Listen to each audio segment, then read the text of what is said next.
Bonjour Mamadou Diouf, vous allez bien? Bonjour Michel. Alors tout ce qu'on peut dire Mamadou Diouf, c'est que les États-Unis avaient suivi de près le déplacement du ministre des Affaires étrangères de la Russie, Sergei Lavrov. C'était en juillet passé en Afrique.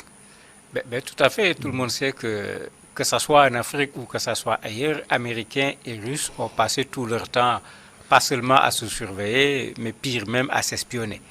Puisque chacun veut être, entre guillemets, la plus grande puissance du monde. Et pour ce faire, on est obligé de voir qu'est-ce que l'autre fait sur le plan industriel, sur le plan politique, sur le plan affaires étrangères et tout. Ça fait qu'on n'est pas surpris de voir ce retour en quelque sorte des Américains sur le continent africain. Mais je crois qu'il serait quand même un peu réducteur de vouloir réduire ce retour-là au fait que le ministre des Affaires étrangères de la Russie est venu en Afrique. Il y a déjà une politique au niveau des États-Unis qui consiste à revenir sur le continent africain. N'oublions pas que tout récemment, le président américain a convoqué un sommet sur la démocratie en invitant certains pays africains. N'oublions pas qu'il y a le sommet États-Unis-Afrique qui est là. Ce n'est pas seulement en concurrence par rapport à la Russie, mais les Américains sont intéressés également par le continent africain. Alors Mamadou, comment on peut analyser les pays choisis? D'abord l'Afrique du Sud, ensuite la République démocratique du Congo et puis le Rwanda. D'abord l'Afrique du Sud. L'Afrique du Sud, il y a une discussion sur quel est le pays économiquement le plus puissant en Afrique. Certains vous diront le Nigeria, d'autres vous diront l'Afrique du Sud. Il faut rappeler que lors de la première visite, le Nigeria avait été visité en décembre 2021. Cette fois-ci, c'est l'Afrique du Sud. Il est clair ici que vous avez un aspect économique qui intéresse particulièrement les Américains. Et ça, il ne faut pas qu'on se trompe. Quand vous écoutez plusieurs présidents américains parler de l'Afrique, ils parlent plutôt de commerce, de faire des affaires. Ils ne sont pas dans une logique seulement d'influencer le continent africain. Pour ce qui est de l'Afrique du Sud, n'oublions pas que c'est le pays de Nelson Mandela. Et quand il est arrivé au pouvoir, on l'a vu sur le plan international prendre des positions extrêmement fortes contre n'importe quelle puissance quand les principes ne sont pas respectés.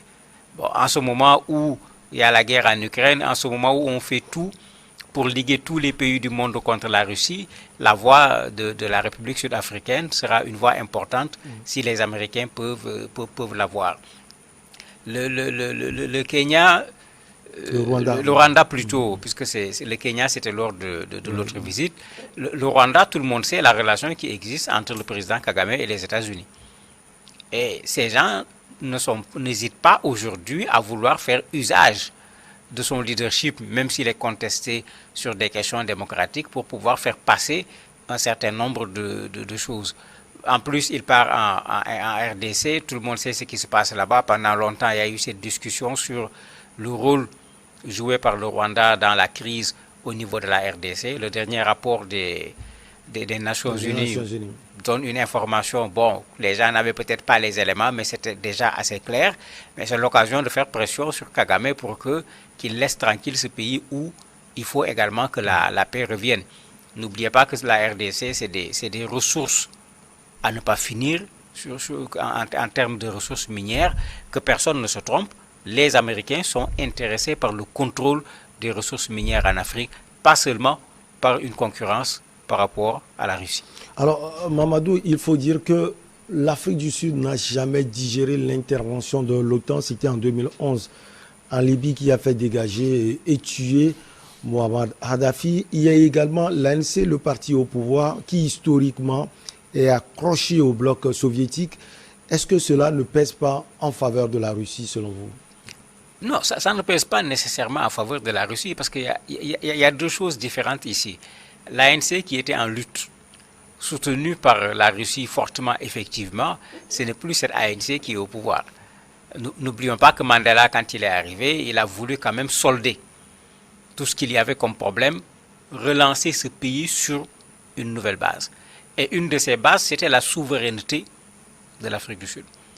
Maintenant, il est bon qu'on comprenne souveraineté, c'est quoi? Est-ce que souveraineté, ça signifie quitter un pays pour aller vers un autre pays? Non.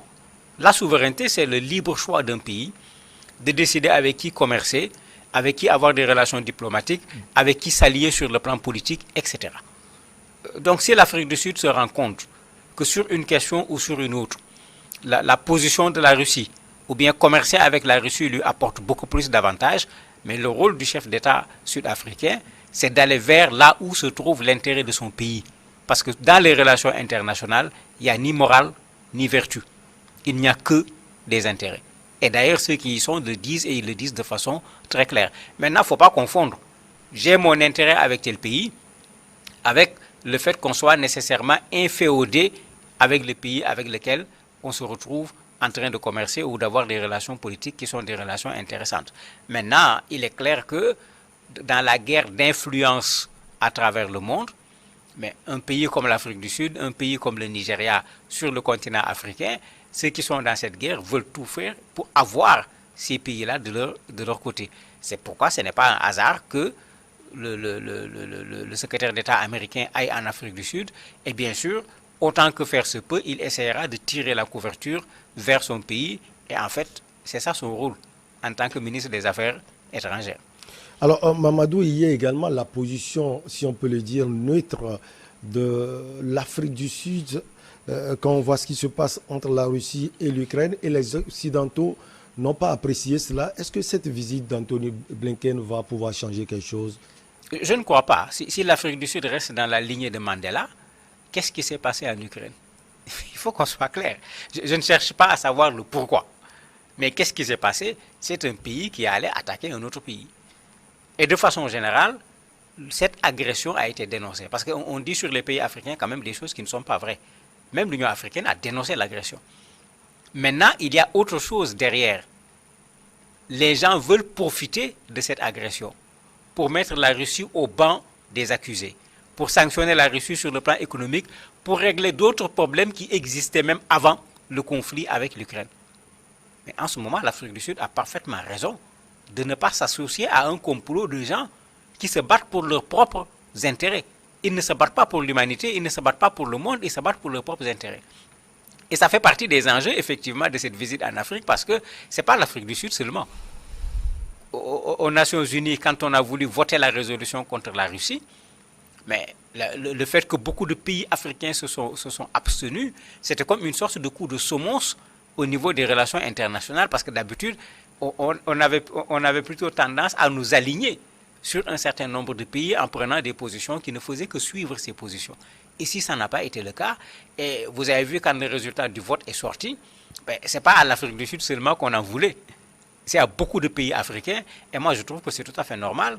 Il y a une jeunesse africaine, il y a un retour du panafricanisme aujourd'hui sur le marché, si on peut l'appeler ainsi. Et de plus en plus, les gens réclament que nos pays s'assument parce que le président de la République d'un de nos pays est l'alter ego du président de la République d'un autre pays, même si les puissances économiques, militaires ne sont pas les mêmes. En termes de relations sur le plan international, c'est un président de la République avec le même statut. Et de plus en plus, on se rend compte que dans nos pays, effectivement, on fait un peu attention à cette façon de vouloir dire je suis associé à un tel, au point que sur tous les plans, nous avons exactement la même position. Et bien sûr, il y a cette guerre en termes d'influence qui fait que chacun veut au moment d'un vote au niveau des Nations Unies d'avoir les voix là où soi-même on veut voter. Mais c'est très bien, à mon avis, que les Africains et que l'Afrique du Sud, que d'autres pays africains n'aient pas suivi ni d'un côté ni l'autre côté dans une guerre qui n'est pas du tout notre guerre, ou au contraire même, nous subissons difficilement les conséquences. Alors, c'est officiel, il va rencontrer la chef de la diplomatie sud-africaine, Naledi Pandor. Est-ce qu'il y a un entretien qui est prévu avec le président Cyril Ramaphosa? Mais très certainement, il ne risque pas de venir se promener en Afrique du Sud sans aller rencontrer le premier responsable du pays, bien que d'un point de vue protocolaire, comme je disais tout à l'heure, son alter ego, son répondant, c'est le ministre des Affaires étrangères. Et ça également, il faut qu'on le fasse. Vous avez vu ce qui s'est passé avec les dernières visites du président Macron. De plus en plus, les gens veulent se faire respecter. Quand tu pars en France, ce n'est pas le président de la République qui te reçoit. Quand Macron est venu, dans certains pays, ce n'est pas le président de la République qui l'a reçu.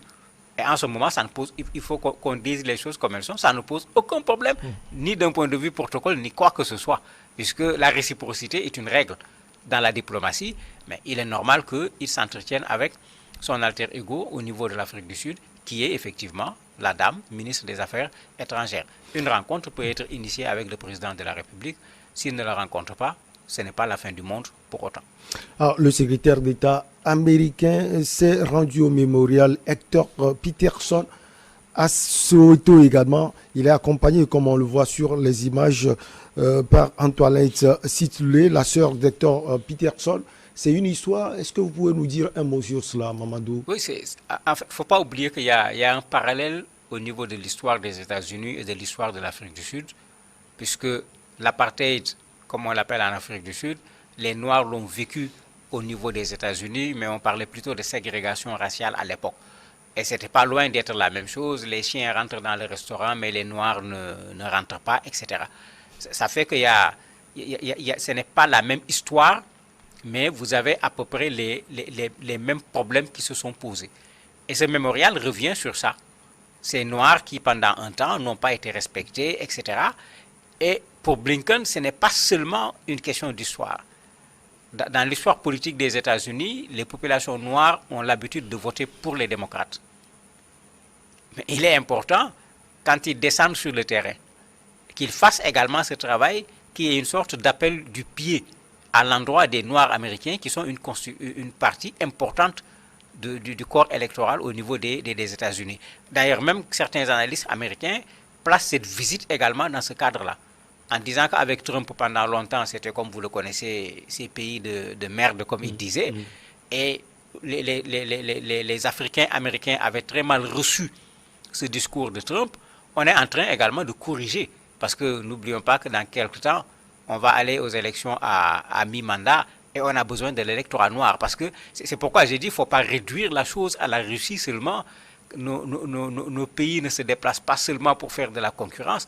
Les États-Unis ont leur projet, ils ont leur ambition par rapport au continent africain.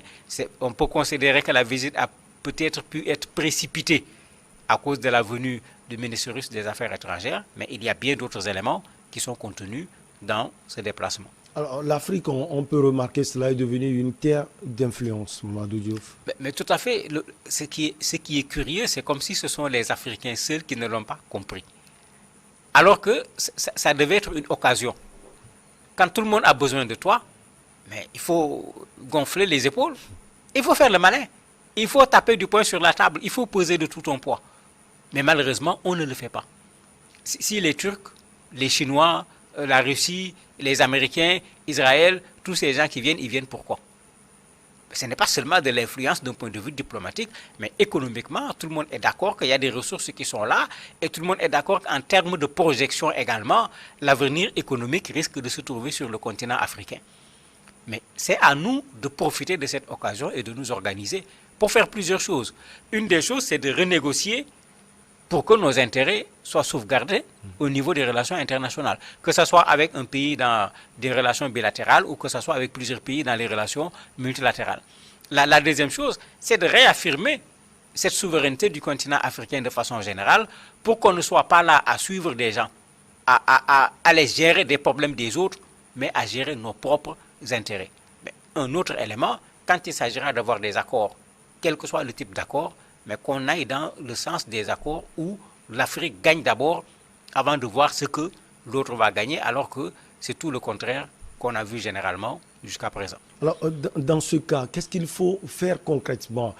Il faut la solidarité. Et là, l'Union africaine a un rôle à jouer sans doute. Mais tout le monde le voit. C'est de la volonté qui manque, plus bien sûr ceux qui se rendent compte, comme c'était le cas depuis les Kourouma, que si ces gens se mettent ensemble, ils vont nous créer des problèmes, mais eux, ils font leur travail. Ils divisent pour pouvoir continuer de profiter de l'Afrique. On parle d'Union africaine, mais qu'on fasse un panier commun. Pour dire dans l'Afrique, il y a aujourd'hui un certain nombre de priorités.